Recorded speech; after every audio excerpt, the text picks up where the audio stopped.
Canada का वो वाहिद immigration programme जिसके जरिए आप हासिल कर सकते हैं PR on a fast track. Yes, I am talking about the federal skilled worker. But wait, is it gone forever? What is the future of Canadian immigration in 2021? ये सब और बहुत कुछ जानने के लिए watch this video till the end and don't forget to subscribe our YouTube channel as well.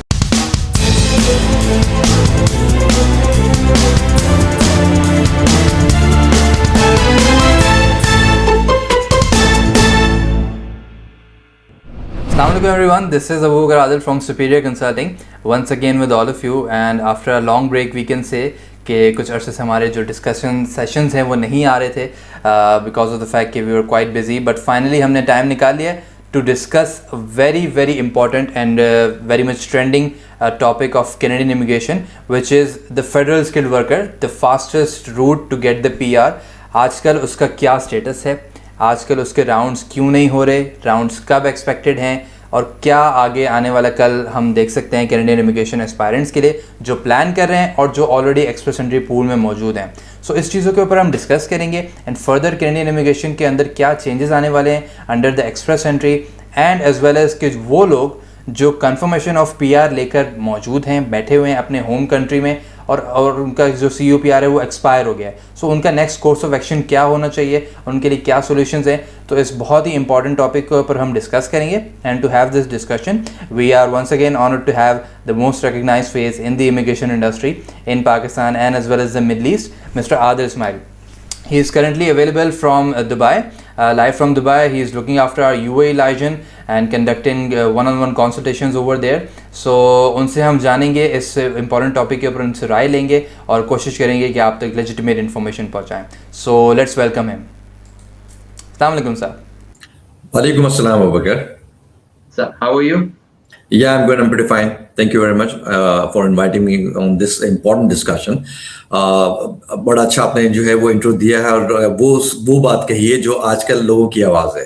आजकल बहुत से लोग जो है वो ये सवालात कर रहे हैं। खासतौर पर मुझे जो है वो डायरेक्टली लोग अप्रोच करते हैं, तो मुझसे सबसे ज़्यादा सवाल मेरे अपने क्लाइंट्स और खासतौर पर दूसरे जो इंक्वायरर्स हैं, जो सेल्फ फाइलर्स भी हैं, अक्सर जो पूछते हैं कि फेडरल स्किल वर्कर का क्या होगा।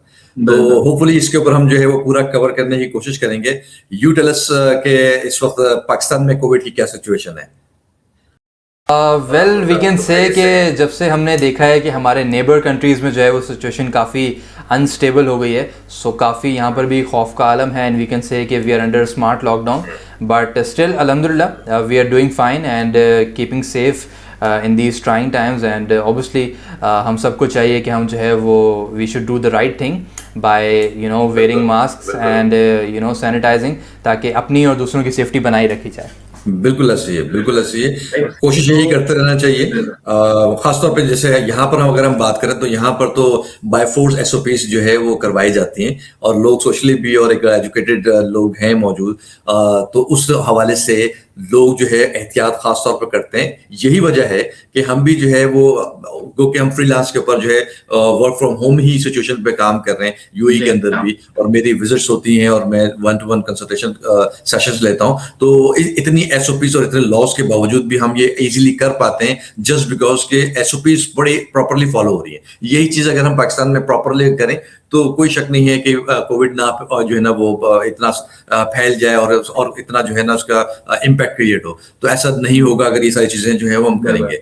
Now let's come to the topic जो बहुत हॉट टॉपिक है, वो आजकल की जरूरत भी है। लोग जानना चाहते हैं कि फेडरल स्किल वर्कर का क्या होगा, क्योंकि फेडरल स्किल वर्कर के राउंड्स December 23rd से आई गेस जो है वो नहीं हो रहे हैं, और इस जबन में लोग बड़े सवालात कर रहे हैं कि अब क्या होगा। क्या फेडरल स्किल वर्कर बंद हो गया है, क्या इसके अंदर कोई चेंजेस आने वाली हैं? तो लेट मी क्लेरिफाई यू, चूंकि सुपीरियर कंसल्टिंग से लोग बड़े जो है ना वो उम्मीद वाबस्ता रखते हैं कि ना we give honest advice because we do not do the sales thing, we do counselling. तो हमारी तरफ से यही है कि हम जब भी कोई काम करते हैं तो हम पूरी ड्यू डिलिजेंस और उस न्यूज को, क्योंकि ये दौड़ जो है वो न्यूज जो कहते हैं ना चैनल्स की नहीं है कि मैंने पहले ब्रेक करनी है न्यूज, तो बेसिकली हम ये कोशिश करते हैं कि उसकी ऑथेंटिसिटी को जो है पहले वर्कआउट कर लें और फिर लोगों तक पहुंचाएं और उसको समझ लें।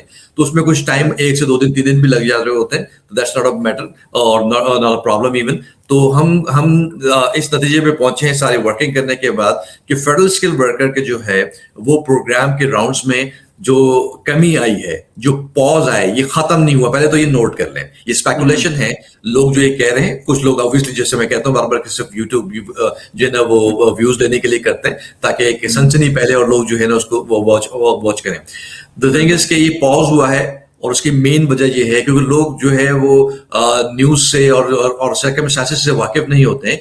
कनाडा के अंदर बहुत सारी जगहों में इंक्लूडिंग टोरंटो बहुत सारी जगहों पर लॉकडाउन अभी भी मौजूद है, अभी भी जो है वो लोग वर्क फ्रॉम होम की सिचुएशन के अंदर हैं। तो इसी उसमें कैनेडियन गवर्नमेंट भी जो है प्रॉपरली जो है वर्कआउट नहीं कर रही है। तो हमें ये समझना चाहिए कि ना, और गवर्नमेंट ऑफ कनाडा ने बार बार ये न्यूज रिलीज कर रही है और लोगों तक भी पहुंचा रही है, जो लोग फाइल अप भी हुए हुए हैं या जो लोग फाइल करना चाहते हैं उनको अपने वेबसाइट पे भी प्रोसेसिंग टाइम के हवाले से वाज़ेह अंदाज में लोगों को ये बात पहुंचाई है कि ड्यू टू कोविड अपने स्टाफ की लिमिटेशंस की वजह से, वर्क फ्रॉम होम की वजह से, लॉकडाउन की वजह से, कोविड की बढ़ती हुई जो सिचुएशन की वजह से काम की रफ्तार बहुत स्लो है। और कोई भी उन्होंने वाज़ेह ये बात कर दी है कि we can not determine any specific time for federal skill worker specially, क्योंकि एक ज्यादा तादाद है, ज्यादा लोगों को करने।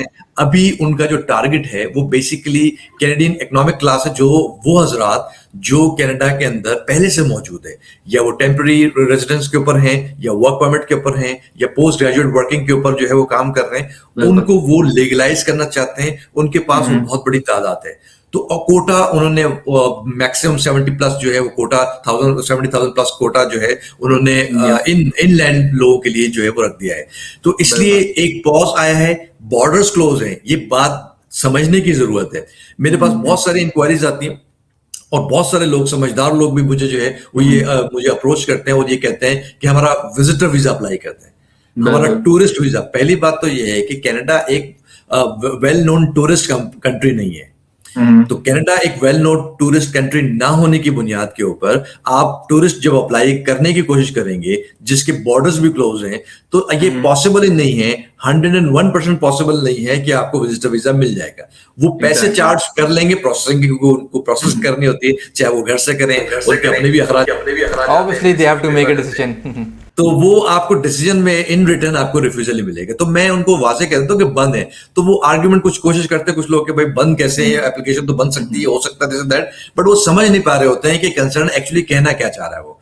तो वो उनके पैसे ही बचा रहा है, उनको बता ही रहा है कि भाई इस वक्त अप्लाई करना मुनासिब नहीं है, क्योंकि कोविड की सिचुएशन है। आप जाकर भी क्या करेंगे, आप क्वारंटाइन, आप टूर करने जा रहे हैं या क्वारंटाइन करने जा रहे हैं अपने आप को। तो वो इस सिचुएशन के अंदर आपको जो है वो विजिटर वीजा नहीं करना। इन तमाम हकाइक को जानकर जब ये आपको बताया जाएगा और पता चलेगा कि भाई ये सिचुएशन है और आपकी प्रोसेसिंग स्लो हो रही है, तो उनको एक इत्मीनान होना चाहिए। फेडरल स्किल वर्कर के राउंड्स जो है वो रन होंगे। कब होंगे, हमारी ख्वाहिश ये है कि कल मतलब मई से स्टार्ट हो जाए, बट ये एक फोर्स ही हम जो कर रहे हैं एज पर द एक्सपर्ट जो है ना वो एनालिसिस के ये राउंड हो सकता है जून जुलाई और उसके बाद से हो। ये मेरी अपनी पर्सनल इवैल्यूएशन और राय है, और हो सकता है अल्लाह करे कि जो है वो मई से स्टार्ट हो जाए, बट ये भी पॉसिबल है कि ये इस साल ना भी हो, दिसंबर तक चले जाए और राउंड्स ना हो रहे हो। बट ऐसे सूरत हाल के अंदर कुछ टिप्स जो है वो फॉलो करने की जरूरत है। जो फेडरल स्किल वर्कर में ऑलरेडी अप्लाई करके पूल में मौजूद हैं, 460 470 के अंदर अंदर मौजूद हैं और इंतजार कर रहे हैं, तो उनको तो सबसे पहले ये नोट करना चाहिए, जो कि कम पॉइंट्स के अंदर हैं और जो उनका इम्कान है कि शायद बहुत, या जब खुलेगा तो 470 प्लस पे खुलेगा, बिल्कुल ऐसे ये 470 प्लस पे खुलना चाहिए और खुलेगा। बट ये भी नोट कर लें कि 470 प्लस वाले लोग 13,000 प्लस से ज्यादा नहीं है। तो वो 1 से 2 राउंड्स का ही सिर्फ जो है स्टोरी है, और उसके बाद जो है ये बैक टू नॉर्मल की तरफ होगा, जिस तरह से पिछले साल होना शुरू हुआ और उसके बाद फिर दोबारा से लॉकडाउन का सिलसिला शुरू हो गया, तो इन्होंने ये पॉज किया। तो इसीलिए 2 से 3 राउंड्स के बाद ड्रॉप डाउन होना शुरू हो जाएगा, और जो 460s और 465 के अंदर मौजूद हैं तो वो भी इस्तेफादा हासिल कर सकेंगे और उनको भी नॉमिनेशन जरूर मिलेगी। तो एक तो ये बिल्कुल जम कर रहे, डिसअपॉइंट ना हो और जो है वो वेट करते रहे। यहाँ पर कुछ सवाल लोगों के जन्म लेते हैं कि अगर मैं वेट करूंगा तो मेरी एज जो है वो बढ़ जाएगी, मैं 29 से 30 का हो जाऊंगा, 30 से 31 का हो जाऊंगा, 31 से 32 का हो जाऊंगा, तो मेरे जो 5 पॉइंट जो हैं वो गिरना शुरू हो जाएंगे। देखिए, पहली बात तो मैं वाजे करूं, जो 460 प्लस वाले लोग हैं, ये वो लोग हैं जो मास्टर्स डिग्री होल्डर या 2 और मोर डिग्री की इवैल्यूएशन लेकर मौजूद हैं। ये वो लोग हैं जो 29 साल से लेकर 32-33 साल तक की उम्र के अंदर मौजूद हैं, मतलब 29 साल की से लो है इधर, या 32-33 साल की उम्र तक मौजूद है, और या इसको यूं कह लें कि बिलो 35 इयर्स ऑफ एज है। और उनकी जो आइल्स की जो स्कोर है वो CLB 9 है, एग्जैक्टली CLB 9 और प्लस है, ठीक है। और उनके पास मिनिमम भी 3 इयर्स का वर्क एक्सपीरियंस है। ये वो हजरात हैं जो 460 प्लस पॉइंट बना सकते हैं, ठीक है। इसमें कम बेशी और भी कुछ जो है, हमने मेनली कैंडिडेट्स की बात, तो वो मेनली लोग जो है वो ये लोग हैं। अब ऐसी सूरत हाल के अंदर जो इस फेयर फैक्टर का शिकार है कि उसके 5 पॉइंट गिर जाएंगे, तो और मुझे वेट करना भी पड़ेगा, तो ऐसी सूरत हाल के अंदर उनको प्रिपेयर करना चाहिए अपने आप को। अगर वो CLB 9 लिए हुए तो कोशिश करेंगे CLB 10 कर लें, क्योंकि CLB 9 है तो CLB 10 करना भी बहुत बड़ा जो है वो प्रॉब्लम नहीं होगी उनके लिए। उनको कोशिश ये करनी है कि CLB 10 की तरफ फिर वो कोशिश करें और मेहनत करें, और इन द मीन टाइम जब वो वेट कर रहे हैं तो जो है उसको हासिल करने की कोशिश करें।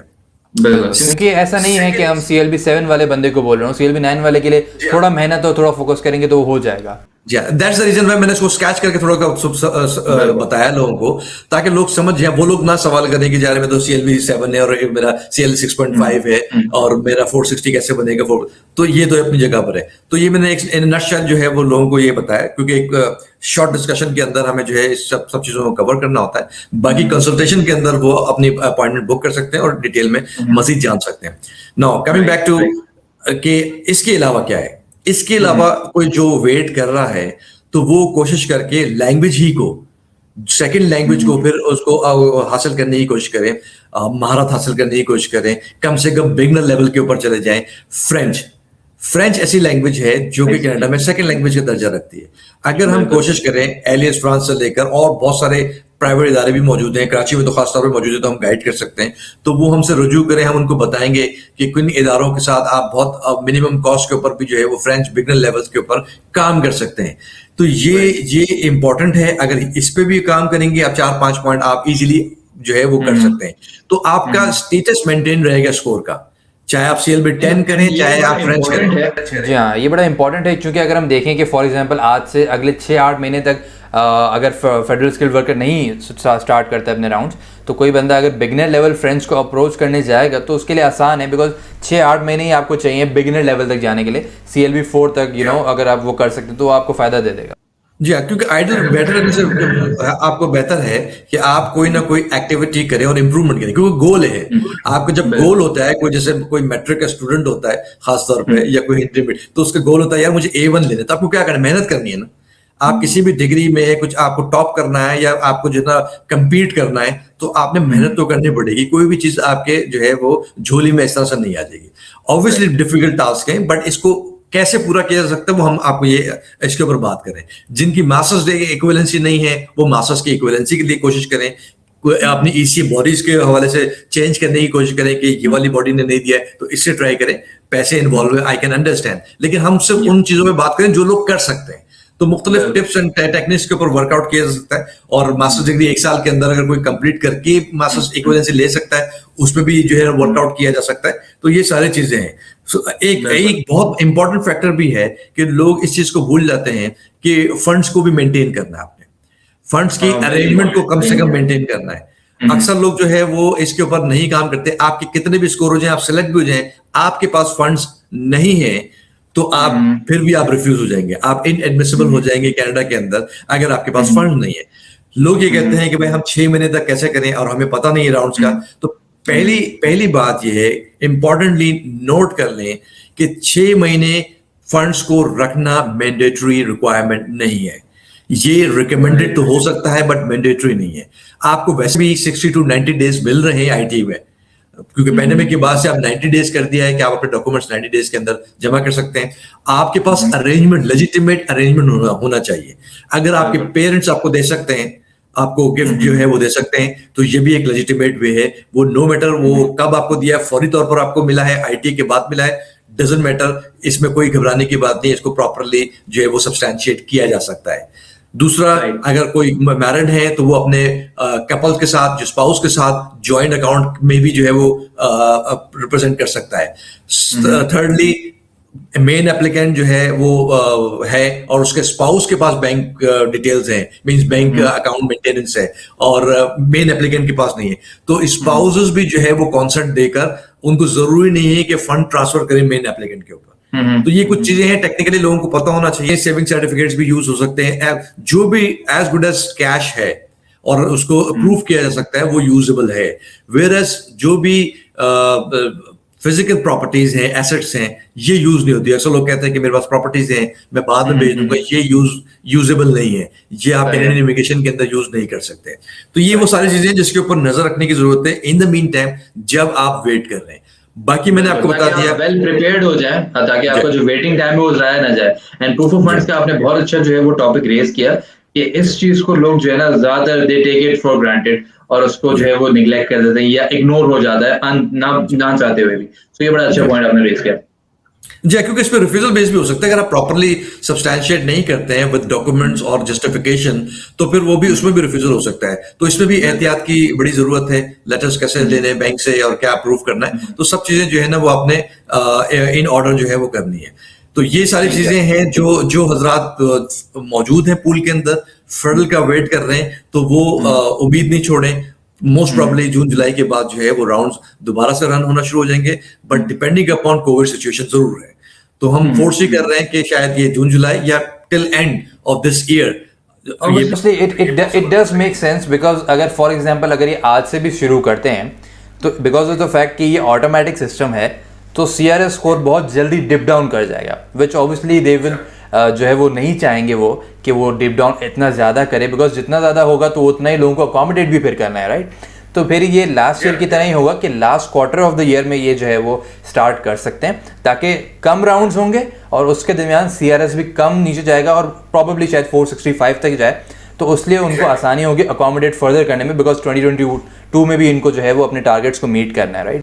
बिल्कुल बिल्कुल। और दूसरा यही है कि लोग इस पे अगर परेशान भी होते हैं, तो ये बात नोट कर लें और प्रीवियसली ट्रैक रिकॉर्ड भी देख लें कि PNPs, प्रोविंशियल नॉमिनी प्रोग्राम, कभी भी नहीं रुके, उनके राउंड्स भी नहीं रुके।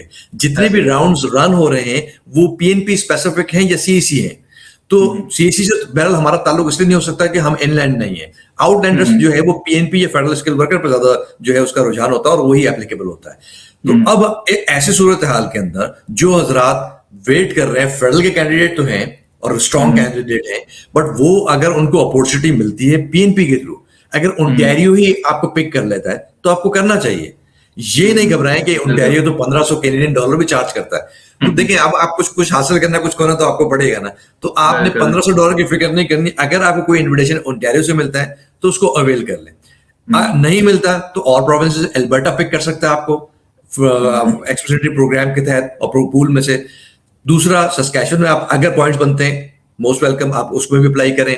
नोवा स्कोशिया पिक कर लेता है। तो ये कुछ प्रोविंसेस हैं जो विदाउट जॉब ऑफर वर्किंग कर रहे होते हैं, तो उसमें भी अगर कहीं से भी आपको इन्विटेशन मिलती है तो अवेल कर लें, जो कर सकते हैं। ये भी हम कोई जोर नहीं दे रहे, हम अर्ज नहीं कर रहे, लोगों को करना ही चाहिए। तो these are the tips and techniques जिसके ऊपर आप करके कम से कम पेनिट्रेट कर जाए, कम से कम जो है वो लैंड कर जाए कनाडा में, और उसके बाद आप साल दो साल के बाद जो है वो मूव कर सकते हैं। मैंने साल का वर्ड इसलिए यूज किया कि ये टेक्निक है कि अगर आप देखिए, ये एथिकल बाइंडिंग है कि आपको 2 साल रहना है। फॉर एग्जाम्पल, अगर आपके पास ओंटारियो से जॉब ऑफर प्रॉपर आपके पास एविडेंसेस मौजूद हैं, पहले तो वो कलेक्ट करें और अपनी एफर्ट्स पहले जो है वो शो करें कि मैंने नोवा स्कोशिया में बड़ी जॉब की ऑफर की कोशिश की और जॉब की कोशिश की मैंने वहां पर, और मुझे जॉब्स नहीं मिली है। तो मैंने क्या किया है कि मैंने ओंटारियो भी मुख्तलिफ और जगहों प्रोविंस में भी अप्लाई किया था, ये मेरे पास जो है वो अवेलेबिलिटी है, तो प्लीज मुझे अलाउ किया जाए। In most of the cases 99% यही होता है कि गवर्नमेंट ऑफ नोवा स्कोशिया या जो भी प्रोविंस होगी वो आपको अलाउ कर देगी। तो ये किया जा सकता है। ये कोई ऐसा नहीं है कि बिल्कुल पत्थर पे लगी रहोगी, 2 साल करना ही करना होगा। एथिकल बाइंडिंग जरूर है, लेकिन आप ऐसा नहीं हो सकता कि आपने मुंह उठाया और आप चले गए। आप विदाउट रीजन अगर जाएंगे तो ऑब्वियसली वो फिर आपके लिए प्रॉब्लम क्रिएट कर सकता ऑब्वियसली लीगल पैरामीटर्स में रखकर अगर आप करें तो वो हो सकता है, राइट? है, या टेक्निकली आपको उसको हैंडल करना होगा। तो ये टेक्निक है। और इसके अलावा भी जो हजरात 300 पॉइंट से लेकर 450-60 तक पॉइंट्स बनाते हैं और उनका सिलेक्शन या तो उम्मीद नहीं है या अभी हो नहीं रहा, दो में से बात है। ऑब्वियसली जिसके 430 भी है तो उसकी उम्मीद भी नहीं, क्योंकि उसको पता है कि 450 से नीचे इतना आसान नहीं, साल 2 साल के अंदर जो है वो आना गवर्नमेंट को। तो जो 450 से बिलो लोग हैं और 300 से प्लस पॉइंट बना रहे हैं, उनको भी उम्मीद नहीं हारना चाहिए, क्योंकि बैलेटिंग सिस्टम है। सिस्टम जब तक बैलेटिंग आपको नहीं समझ में आएगा तब तक आप कोई डिसीजन नहीं ले पाते। बैलेटिंग जो है वो आपको पहले पूल में आने का नाम है, और पूल में आप कैसे आएंगे, आपकी एलिजिबिलिटी स्ट्रांग, आपकी एलिजिबिलिटी आपको पता होना चाहिए कि आप एलिजिबल हैं, आप एलिजिबिलिटी आपकी जो है वो डिटरमाइन हो चुकी है, आप पूल में आ गए। अब आपके पास मौका भी है, आपके पास किस्मत भी है और आपके पास एफर्ट्स भी है। अगर ये आप चीजें करते हैं तो आप सिलेक्ट हो सकते हैं, क्योंकि जो 100 आउट ऑफ 100 बैलेटिंग में से कभी भी नहीं होता। वेट हो सकता है, क्योंकि साल भर का आपको टाइम देती है गवर्नमेंट। एक पूल बनता है, एक एप्लीकेशन बनती है पोलिंग सिस्टम के अंदर, बैलेटिंग सिस्टम के अंदर, वो 1 ईयर तक वैलिड होती है। और हर महीने कोई ना कोई राउंड किसी ना किसी प्रोविंस के हो रहे होते हैं। एक महीने में नहीं हो तो दूसरे महीने में हो जाएंगे। तो ये बैलेटिंग के राउंड जब हो रहे होते हैं तो उतने ही किस्मत के राउंड आपके पास होते हैं, आपकी किस्मत आजमाई हो सकती है। तो आपको पूल में होना चाहिए। ये कोई बहुत बड़ी इन्वेस्टमेंट नहीं है। लोग मुख्तलिफ इन्वेस्टमेंट कर देते हैं, मुख्तलिफ जगहों पर इन्वेस्टमेंट करते हैं, वो भी लूज कर जाते हैं। तो ये अपने फ्यूचर की इन्वेस्टमेंट है। कोई यूनिवर्सिटीज में दाखिला लेते हैं और कंटिन्यू नहीं कर पाते हैं, कोई प्लॉट खरीदते हैं और वो लुट जाते हैं। सो बहुत सारी इस तरह की चीजें हो रही होती है। लेकिन ये आप अपने फ्यूचर पे, जब फ्यूचर डेवलपमेंट में कर रहे हैं, तो जो कुछ लोग बाउंड लेते हैं तो सबके बाउंड्स तो नहीं खुलते हैं। तो आप अपनी फ्यूचर की जो है वो इन्वेस्टमेंट कर रहे हैं। एक बहुत ही जो है वो छोटी सी इन्वेस्टमेंट करके आप कैनेडियन हो सकते हैं। तो ये हो सकते के ऊपर सबसे इंपॉर्टेंट ये कि आप एलिजिबल हैं। ये नहीं हम कह सकते कि यार कोई देहाती भी आकर पूल में बैठ जाएगा तो शायद उसका लग जाएगा। तो इस तरह की बैलेटिंग नहीं है। ये बैलेटिंग फॉर ऑल नहीं, balloting for all eligible candidates है जो पॉइंट्स बनाते हैं। जो अब 300 वाला भी एलिजिबल कैसे है कि अल्बर्टा कहता है कि मैं 300 से 400 पॉइंट जो बनाते हैं उनमें से मैं पिक कर सकता हूं वो हजरात जो उनको डिमांड के लिए जरूरी है, उनकी डिमांड में पूरा उतरते हैं। और वो अपनी डिमांड लिस्ट एज सच नहीं करते। कुछ एक्सक्लूडेड लिस्ट तो उन्होंने बताई हुई है, लेकिन इंक्लूजन जो होती है वो राउंड के बाद वो अनाउंस करते हैं। तो उसके लिए भी हमें पूल के अंदर जो है वो आना चाहिए और वेट करना चाहिए, और उस पूल में रहते हुए अपने इंप्रूवमेंट्स करें। फ्रेंच कर सकते हैं, नहीं कर सकते हैं, अपने CLBs को बढ़ा सकते हैं, आइल्स के अंदर अपने एजुकेशन को बढ़ा सकते हैं, नहीं कर सकते हैं। ये सारी वो चीजें हैं जिसके बुनियाद के ऊपर आप अपनी इंप्रूवमेंट कर सकते हैं। तो वो हजरात भी दिल बर्दाश्ता नहीं हो। कैनेडियन इमिग्रेशन 2022-23 से पहले जो है वो बंद नहीं होने वाली। इसके अंदर जो है वो बहरहाल तब्दीली आने के इम्कानात हैं, लेकिन ये बंद नहीं होगी अभी। तो अपने आप को जितनी जल्दी हो, जितना आप वेट करेंगे, एक तो आपका काउंटडाउन स्टार्ट है, आपका एज बढ़ते जा रही है। फौरी तौर पर जब आपने डिसाइड, या तो टेक इट और लिव इट होना चाहिए। या तो आप डिसाइड कर रहे हैं, या तो अप्लाई करने का आप कोशिश कर रहे हैं, या तो आप बिल्कुल नहीं करें। कौन जाया करे, कौन पैसे करे, कौन कंसल्टेंट्स के पास जाए नहीं जाए, अच्छे होते हैं बुरे होते हैं, मैं सेल्फ फाइल करूं नहीं करूं, इन सब झमेलों से निकलकर अगर आप डिसाइड कर रहे हैं तो वंस फॉर ऑल डिसाइड करें करना है या नहीं करना, रिगार्डलेस ऑफ द जो आउटकम आएगा। आप एलिजिबल हैं, पूरी ड्यू डिलिजेंस करें, असेसमेंट्स कराएं कंसर्न से, अपनी भी जो है वो क्रॉस चेक करें। आप एलिजिबल हैं, जरूर आए पूल के अंदर, एंड देन वहां से आगे जो है वो बात को कोशिश करें कि बढ़ जाए। तो ये जो है जिस तरह आपने कहा कि बैलेटिंग सिस्टम में कोई भी चीज़ श्योर शॉर्ट नहीं है। अगर बिकॉज ऑफ द फैक्ट कि जब 1 साल की प्रोफाइल का टाइम दिया है गवर्नमेंट ने, तो कुछ सोच समझ के ही दिया होगा कि आप आएँ और वेट करें, और मल्टीपल अपॉर्चुनिटीज़ आपके पास होंगी।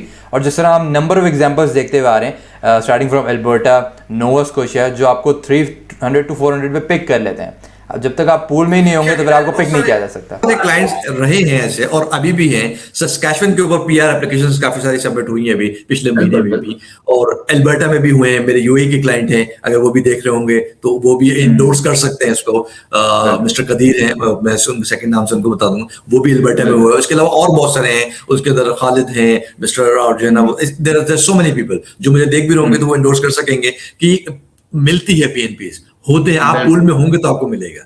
तो ये जरूरी है कि आप पूल में आ जाएं।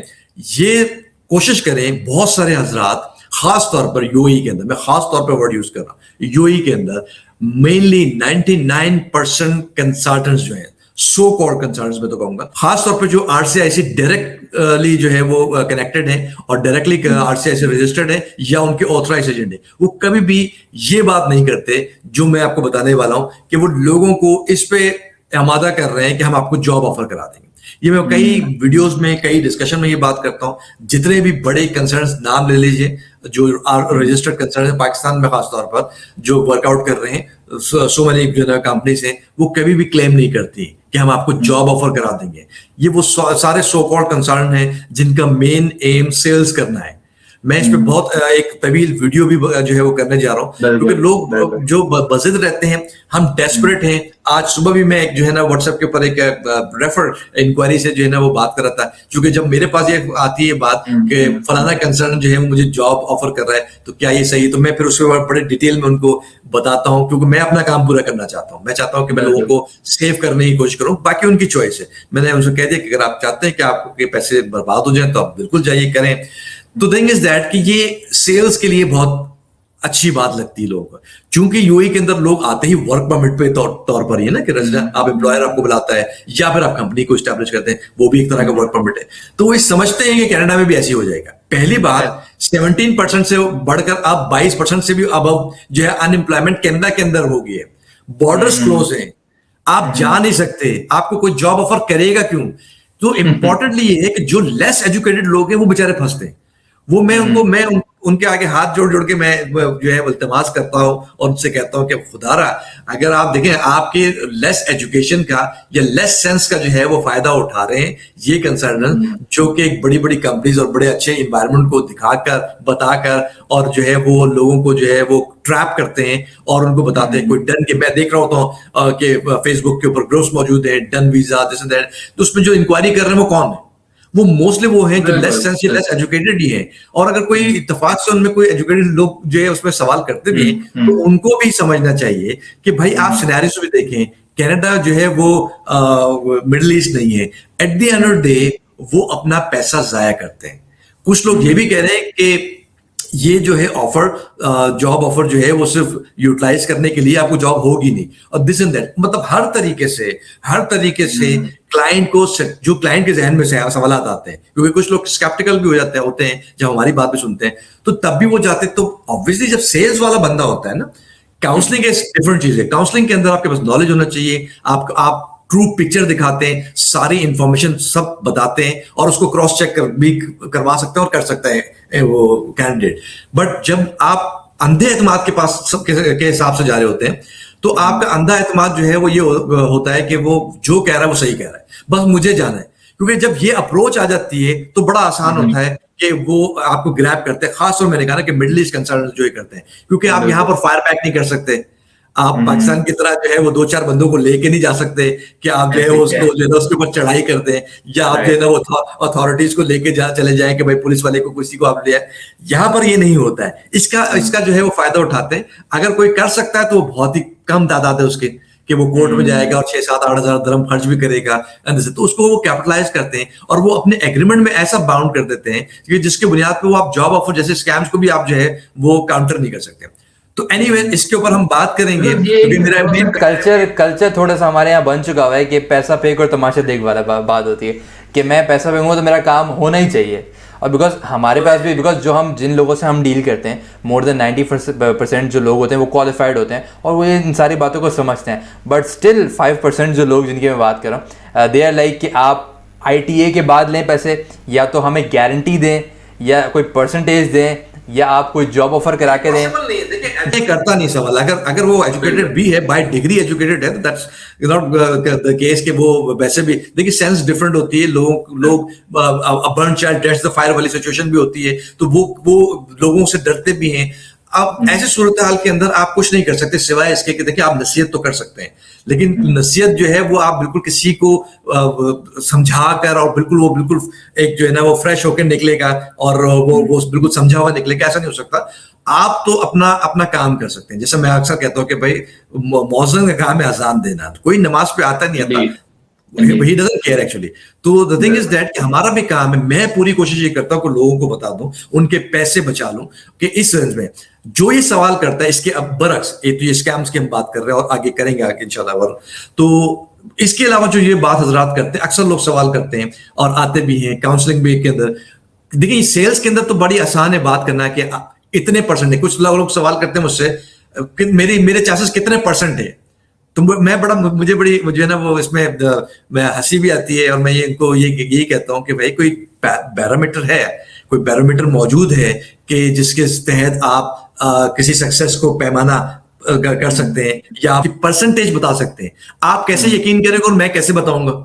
मैं आपके केस के अंदर ये बताऊं 98.5 आप जो है वो परसेंटेज है, ये एक्चुअली नहीं है। बैलेटिंग सिस्टम के जो लोग बैलेटिंग समझ सकते हैं, जो मेरी काउंसलिंग लेते हैं, जो मुझे रिटेन करते हैं, वो वाज़ेह तौर पर ये समझ जाते हैं। दैट्स द रीजन व्हाई मैं अल्हम्दुलिल्लाह जिन हजरात से भी मीटिंग करता हूं 98% लोग मुझे रजिस्टर करते हैं।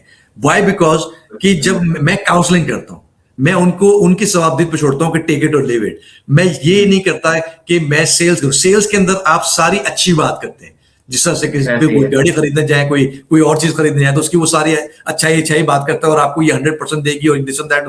ये नहीं होता। आप बता देते हैं, आप एलिजिबिलिटी की गारंटी देते हैं कि आप 100% एलिजिबल है। वेयर एज बैलेटिंग के अंदर दो चीजें हैं, तीसरी कोई चीज नहीं है। बैलेटिंग के अंदर या तो आप अप्रूव होंगे या आप वेट करते रहेंगे। रिफ्यूजल सिस्टम है ही नहीं, बैलेटिंग में रिफ्यूजल नहीं होता। या तो आप होंगे या तो इसको यूं कहते हैं आपका केस 100% है। जब आप एलिजिबल हैं तो आप 100% है। क्यों? क्योंकि या तो आप नहीं होंगे बैठे रहेंगे, या तो होंगे तो डायरेक्टली आप सेलेक्ट हो जाएंगे, तो बैलेटिंग में पिक हो सकते हैं। परसेंटेज नहीं होती क्योंकि यू नेवर नो। 300 वाला भी एल्बर्टा सेलेक्ट कर रहा है, 400 वाला बेचारा बैठा हुआ है। बिल्कुल, तो लोगों को ये समझना चाहिए कि भाई एलिजिबिलिटी गारंटी कर दी है, फिर कोई ये बात नहीं कर रहा कि वो मिट्टी को सोना बनाकर जो है वो बेचे, सेल्स की टेक्निक करें, जॉब ऑफर की बात करें, दिस एंड दैट करें। आप पे कर रहे हैं सर्विसेज के लिए, आप लेजिटिमेट सर्विसेज के लिए, गाइडेंस के लिए पे कर रहे हैं। एक कंपनी जो कि पूरे रिसोर्सेज के साथ, कॉस्ट ऑफ बिजनेस के साथ, जब तक लोगों को नहीं पता चलेगा, क्योंकि हमारे यहाँ जो है वो एजुकेशन और इस चीज का फुकदान लोगों को नहीं बताया जाता, शुरू से नहीं बताया जाता जब हम बड़े भी होते हैं कि कोई भी कंपनी अगर कहा लेजिटिमेट, खासतौर पे कंपनी, हमारे यहाँ फ्रॉड बॉस हो गया, अब इसके ऊपर कितना बात करें, क्या करें, that's a separate issues and all. The thing is that कि फिर वो हर किसी को जो है ना उसी एक ही लकड़ी से हाँका जाता है। द थिंग इज दैट कि आप कोई कंपनी को अप्रोच कर रहे हैं, वो कंपनी काम करती है और काम करती है, वो पूरा साल काम करती है। आप कहते हैं कि मुझे 1 साल या 2 साल का कॉन्ट्रैक्ट चाहिए, मींस मुझे एक प्रोफाइल जो पूरे 1 साल के लिए होती है, 1 साल एक प्रोफाइल के ऊपर काम करके दे कंपनी, या 2 साल तक कम से कम काम करके दे, क्योंकि मेरा आयल्स 2 साल तक वैलिड है और मुझे दूसरी प्रोफाइल बनाने में कोई कॉस्ट भी नहीं इन्वॉल्व हो रही।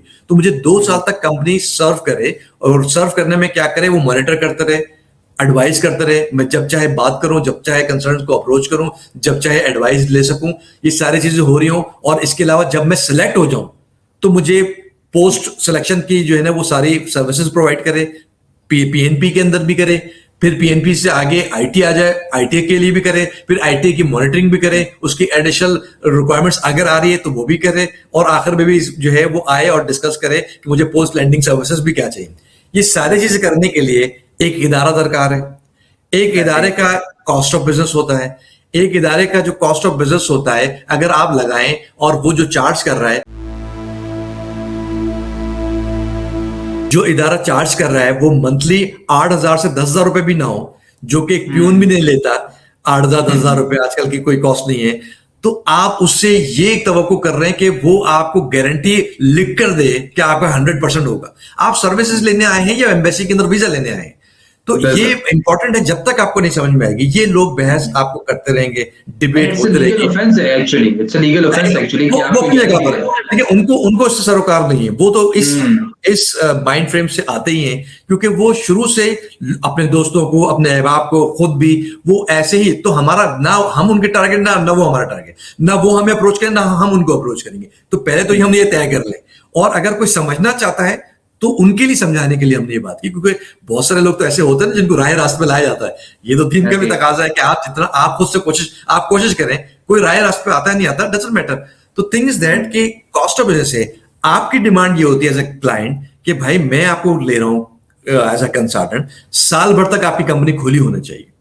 साल भर तक कंसल्टेंट भी हो, उसके मैनेजर भी हो जो केस वर्किंग पे काम करें, उनके उसके असिस्टेंट भी हो, पियोन भी हो, और सारे स्टाफ मेंबर्स भी हो, कंप्यूटर्स भी हो, एसी भी हो, काम भी कर रहे हो जब मैं आऊं, ये सारी चीजें हो। इसका कॉस्ट ऑफ बिजनेस जो है वो गवर्नमेंट देगी, मैं नहीं दूंगा।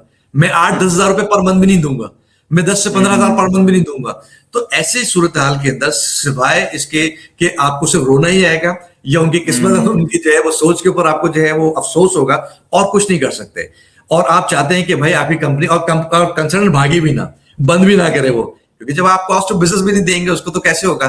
फिर वो सवाल करते हैं नहीं आप तो कोई और से भी कमा लेंगे ना। तो मेरे भाई आप जब एग्रीमेंट करते हैं कि तो आप एग्रीमेंट में लिख कर देते हैं कि आपको मैं लिख कर दे रहा हूं कि आपको अगले महीने और उससे अगले महीने और उससे अगले महीने 2, 4, 6, 8, 10, 15 क्लाइंट्स मिलेंगे, ये मैं लिख के देता हूं। दैट्स नॉट पॉसिबल बिकॉज कि ये आप ना लिख के दे सकते हैं ना। आप देखिए हम सर्विस बिजनेस के अंदर है, आपने मुझे रिटेन किया, आपकी जिम्मेदारी है एक कंपनी के ऊपर, और कंपनी आपको लेके चलेगी चाहे उसको केसेस मिले या ना मिले आगे। तो आपका कॉस्ट ऑफ बिजनेस आपके साथ है, तो हमें पूरे साथ इस तरीके से। तो ये तो कॉस्ट ऑफ बिजनेस की बात कर रहे हैं, तो हर बंदा सिर्फ कॉस्ट ऑफ बिजनेस के लिए तो नहीं काम करता, प्रॉफिटेबिलिटी भी होगी, बढ़ेगा कैसे, आगे कैसे आएगा, मार्केटिंग कैसे करेगा, बिजनेस कैसे करेगा, तो ये सारी चीजें, उसके अखराजात कैसे पूरे करता। बहुत बड़ी एक चीज बहस है। बिल्कुल, ये तो एक बहुत लंबी डिबेट हमारी जो है वो उस पर हो सकती है, और वो इंशाल्लाह हम आगे भी करेंगे। सो नाउ इसको कंक्लूजन की तरफ से लेके बढ़ते हैं, काफ़ी डिस्कशन और आपका भी टाइम मैंने ले लिया है। सो इसको कंक्लूजन की तरफ हम बढ़ते हैं। लास्ट 2 इम्पॉर्टेंट चीज़ें पहले हम डिस्कस कर लेते हैं कि गवर्नमेंट ऑफ कनाडा ने इंटेंशन जाहिर की है कि एक्सप्रेस एंट्री के सिस्टम में कुछ चेंजेस आने वाली हैं। तो मैं आपसे जानना चाहूँगा कि वो चेंजेस क्या हैं, थोड़ा सा नटशेल में लोगों को बता दें। And last but not the least कि जिनके पास कंफर्मेशन ऑफ द पीआर मौजूद है उनका नेक्स्ट कोर्स ऑफ एक्शन क्या होना चाहिए, जो अपने मुल्क में बैठे हुए हैं और वेट कर रहे हैं पिछले 1 साल से। जी हाँ, ये गवर्नमेंट ने अनाउंस किया है और ये प्रिडिक्ट किया जा रहा है काफी लोगों में और काफी इदारों में ये बात हो रही है कि गवर्नमेंट ऑफ कनाडा जो है वो चेंज करेगी, बिल्कुल चेंज करने जा रही है एक्सप्रेस एंट्री प्रोफाइल, खासतौर पर फेडरल स्किल वर्कर के जो राउंड्स होंगे आगे। ये अभी प्लान का हिस्सा है, फाइनलाइज नहीं हुआ है, लेकिन ये प्लान का हिस्सा है और ये करने जा रहे हैं और होपफुली हो जाएगा, क्योंकि ये सेंस लगता है इस बात को कि जो राउंड्स होंगे वो होंगे ऑक्यूपेशन एनओसी बेस्ड होंगे, जो कि ओंटारियो भी करता है। तो ओंटारियो फेडरल का ऑलमोस्ट एक तरह का हिस्सा भी है, इसको कह सकते हैं। तो बिल्कुल सेम उसी पैटर्न के ऊपर फेडरल भी जो है अपने राउंड्स रन करेगा। फेडरल राउंड रन करेगा on the basis of NOC, जो एनओसी उसको डिमांड में होगी वो ही लोग जो है सिलेक्ट होंगे और बाकी लोग बैठे रहेंगे।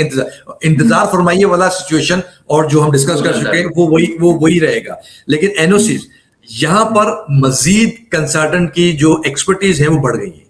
वाई? बिकॉज एनओसीज का सही चूज करना डोमेन के अंदर रहते हुए।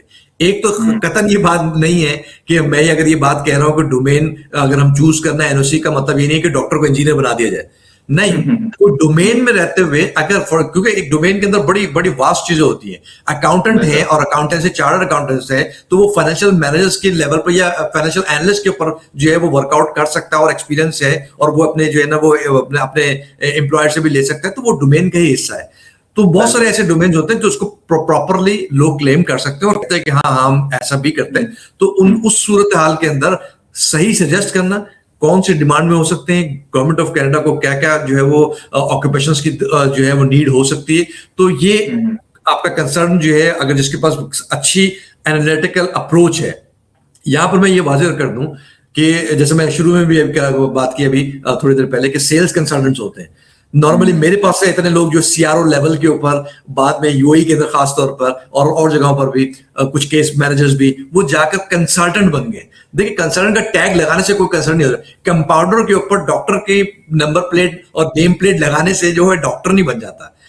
ये बड़ी इंपॉर्टेंट बात है। एक्सपीरियंस मैटर करता है, आपकी एक्सपर्टीज, नॉलेज, और सबसे इंपॉर्टेंट इन सबको जब मिलाकर बनती है एनालिटिकल अप्रोच। ये नहीं हो सकती, ये कतन नहीं हो सकती। जो हजरात भी, मेरे पास से बहुत सारे लोग हैं, मेरे अपने क्लाइंट्स हैं, वो जो सुनेंगे देखेंगे या वो भी तो इस बात को एंडोर्स भी करेंगे कि बहुत सारे ऐसे लोग हैं जो केस मैनेजर्स के पीछे, केस ऑफिसर्स के पीछे चले जाते हैं, क्योंकि वो ये समझते हैं कि वो स्ट्रेट फॉरवर्डली जो फेडरल स्किल वर्कर के केस, जो कि उनका अपना कारनामा था, केस ऑफिसर्स का नहीं था एक्चुअली, तो वो उनके पीछे चले जाते हैं कि यार मेरा केस भी आप बना दें, क्योंकि अब आप किसी और जगह पर चले गए, अब आप सुपीरियर का हिस्सा है या नहीं है। तो ऐसे लोग जो है वो अपने अकल की जो वो दुश्मन है, बिकॉज कि अगर कहीं पर एनालिटिकली जो है वो एडवाइस करने की जरूरत है, और केस को अगर कोई कॉम्प्लेक्सिटीज उसके अंदर अगर आ जाती हैं, उसको रिजॉल्व करने की जरूरत है, तो वो तो लकीर के फकीर होंगे, उनके पास ऐसे सच अप्रोच नहीं होगी, और उन्होंने कोई इतना बड़ा जो है अपना टाइम नहीं गुजारा होगा। तो मैं इसमें भी बड़ा जो है वो फुकदान है लोगों का, और लोग जो है प्रॉपर सिर्फ पैसे बचाने के लिए, हम मतलब एक तो हम बड़े इकोनॉमिकल हैं, और हमसे भी कम लोग जो है वो उसके ऊपर जाने के लिए कि यार मेरा आप काम कर दो और मुझसे इतने पैसे ले लो, चूंकि जेंडर की वजह से मैं आपको दे रहा हूँ या मैं किसी और वजह से जो है वो आपको दे रहा हूँ। तो अपना काम खराब करने की बात है, सिवाय इसके कि वो सेल्स कर रहे हैं और कुछ नहीं कर रहे हैं। बिल्कुल, तो मैं ये समझना ये बड़ा एक थोड़ा बारीक है, बट समझना बड़ा जरूरी है कि एडवाइजरी में और सिर्फ एप्लीकेशन ड्राफ्ट करने में डिफरेंस है। हाँ बिल्कुल, स्ट्रेट फॉरवर्ड केस हो तो जरूर चले समझ में आता है, आप दें बिल्कुल, देखो मसला नहीं है, बहुत ही स्ट्रेट फॉरवर्ड केस है। और वो लेकिन जहां पर आपको एनालिटिकल जो है अप्रोच की जरूरत है, जहां पर आपको एडवाइजेस की जरूरत है, वहां पर आप अपना केस खराब कर देंगे, क्योंकि आप कंपाउंडर के पास जा रहे हैं, आप डॉक्टर के पास जो है वो नहीं जा रहे। तो that's the other issue. Now coming back to आपका लास्ट जो है, जो लोग सीओपीआर लेकर बैठे हैं, मेरे अपने बहुत सारे क्लाइंट्स हैं, और भी लोग होंगे जो सेल्फ फाइलर्स हैं और मुख्तलिफ कंसर्न से भी लेकर बैठे हुए होंगे, जिनके पास सीओपीआर कंफर्मेशन ऑफ परमानेंट रेजिडेंसी है और उनका वीजा भी लगा हुआ है और वो ट्रेवल नहीं कर सकते। उसकी मेन वजह तो बॉर्डर क्लोज है। बॉर्डर जिस वक्त भी ओपन होंगे, ये गवर्नमेंट का काम है, गवर्नमेंट खुद आपको जो है वो करेगी, आपको परेशान होने की जरूरत नहीं है, आपको बार बार गवर्नमेंट को लिखने की और उनको बार बार तंग करने की जरूरत नहीं है। एक आध आपने रिमाइंडर्स, एक आध आपने अगर करस्पॉन्डेंस कर लिए, दैट्स ऑल ओके, बट बार बार आपको जो है वो अप्रोच करने की, घबराने की, तो कतन हमारे प्राइम मिनिस्टर वाली बात, घबराना नहीं है। आपने जो है वो वेट करना है, कंट्री की सिचुएशन बेहतर होगी, आपको खुद ही इनवाइट किया जाएगा। यस, ये जरूर है कि सीओपीआर लेने के बाद अब जो गवर्नमेंट कर रही है कि दोबारा से प्रोसेसिंग ऑन कर दिए, पर इसका कतई मकसद नहीं, मतलब ये नहीं है कि वो आपको पूरा का पूरा केस जो है प्रोसेस करेंगे, नहीं। क्योंकि एक साल का जो है वो बीच में गैप आ गया है, उसमें वो आपसे जानने की कोशिश करेंगे, आपका मेडिकल सही है, दोबारा आपका पुलिस क्लियरेंस, आप कहीं क्रिमिनल हो सकता है, एक साल के अंदर कोई क्रिमिनल एक्टिविटी के अंदर इन्वॉल्व हो गया हो और मेडिकली कोई प्रॉब्लम हो गया हो, फंड्स मेंटेन है या अवेलेबल है या नहीं है, पूरे ही पैसे तो नहीं अपने खत्म कर दिए, तो वो उस हवाले से आपको दोबारा से एक रीप्रोसेस करेंगे और कुछ ही टाइम में फिर आपको दे देंगे, प्रोवाइडेड कि बॉर्डर्स खुल गए हैं या खुलने वाले हैं। इसमें भी आपको परेशान होने की जरूरत नहीं, ये सारे काम ऑटोमेटिकली खुद होंगे और आपको ये सब चीजें मेंटेन, ये आपकी जिम्मेदारी है, ये गवर्नमेंट का नहीं है कि गवर्नमेंट को आप कोसते रहे, गवर्नमेंट ऑफ कनाडा को, क्योंकि वो आपको जो है आपके लिए डेस्परेट नहीं है, आप डेस्परेट है जाने के लिए।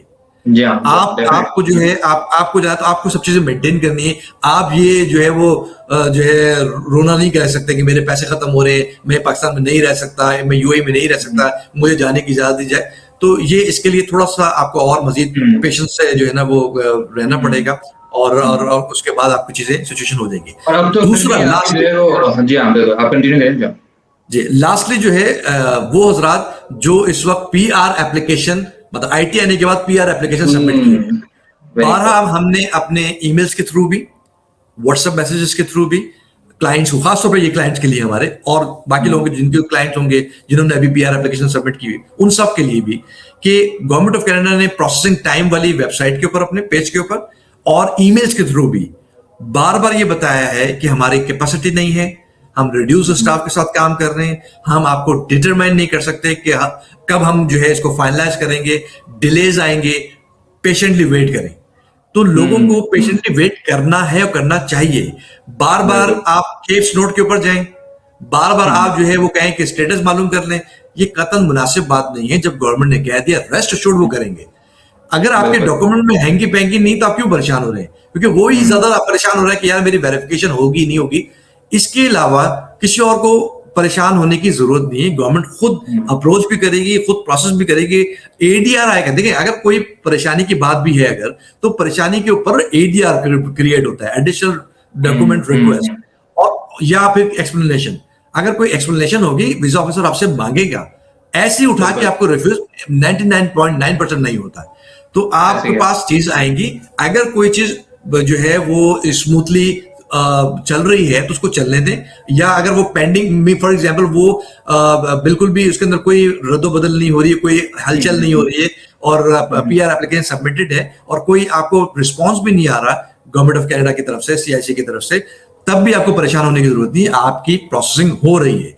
सिर्फ ये बात है जो समझने की है कि रिड्यूस स्टाफ है, और जो फेडरल स्किल वर्कर के खासतौर पर केसेस हैं, और बॉर्डर्स क्लोज होने की वजह से इनको वो बहुत आहिस्ता आहिस्ता जो है प्रोसेस करेंगे, ताकि बहुत बड़ी तादाद में लोग इंटर ना करें कनाडा के अंदर।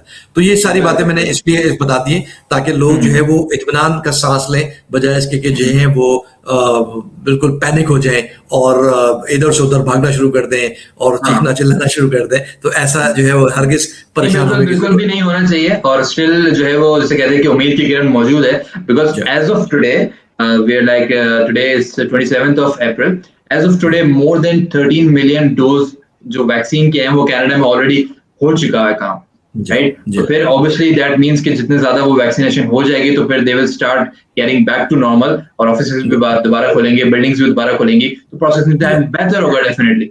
सो this is the update sir. I guess we have covered the most, जिसे कहना चाहिए कि जिसके ऊपर चर्चा हो रही है आजकल, और काफी इंसाइटफुल इन्फॉर्मेशन हमें आपकी तरफ से मिली regarding express entry, federal skill worker, COPR वाला issue.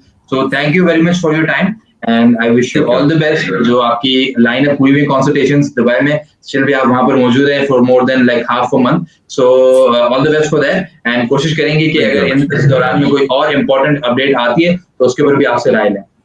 Surely, sir. Surely. Thank you very much. Thank you so much. Thank you for joining. Right. So this was it everyone. I hope you like this session, और ये जो session है बहुत ज्यादा request के बाद जो है वो हमने रिकॉर्ड किया।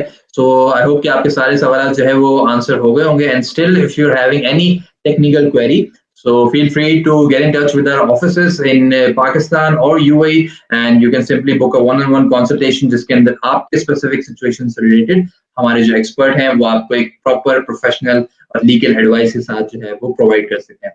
So for further details, you can visit our website www.superiorimmigration.com, and make sure to always consult with real experienced immigration consultants. ये वो बात है जो हम हमेशा कहते हैं कि make sure कहते हैं कि जो आपका consultant है वो real experienced हो, properly authorized हो, registered हो, वही आपकी application को आगे hassle free लेके जा सकता है। So until next time, this is Abu Bakr Adil signing off from here, and I definitely look forward to catch up with you in next video. Thank you for watching.